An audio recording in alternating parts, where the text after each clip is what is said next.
Regional ring road ప్రాజెక్టును కేంద్ర రాష్ట్ర ప్రభుత్వాలు ప్రతిష్టాత్మకంగా తీసుకున్న సంగతి తెలిసిందే.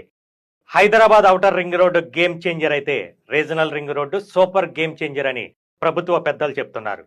ఉత్తర దక్షిణ రెండు భాగాలుగా చేపడుతున్న ఈ ప్రాజెక్టులో ఇప్పటికే ఉత్తర భాగానికి సంబంధించి టెండర్ల ప్రక్రియ మొదలైంది.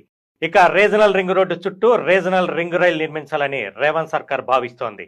హైదరాబాద్ రీజనల్ రింగ్ రోడ్డుకు అనుసంధానంగా రీజనల్ రింగ్ రైల్వే లైన్ ను మంజూరు చేసి త్వరితగతిన పూర్తి చేయాలని ఇటీవల సీఎం రేవంత్ రెడ్డి ప్రధాని మోదీని కోరారు. కాగా గతంలోనే రీజనల్ రింగ్ రైలుపై కేంద్ర మంత్రి కిషన్ రెడ్డి కీలక అప్డేట్ ఇచ్చారు. రీజనల్ రింగ్ రైలు మంజూరుకు కేంద్రం రెడీగా ఉందని పలు సందర్భాల్లో వెల్లడించారు. కొత్తగా నిర్మించబోయే రీజనల్ రింగ్ రోడ్డుకు సమాంతరంగా దీన్ని నిర్మించనున్నట్లుగా చెప్పారు. తాజాగా రీజనల్ రింగ్ రైలుకు సంబంధించిన ఫైనల్ లొకేషన్ సర్వే పూర్తయిందని, దాని అలైన్మెంట్, డిపిఆర్ తయారీపై రైల్వే శాఖ కసరత్తు ప్రారంభించినట్లుగా తెలుస్తోంది.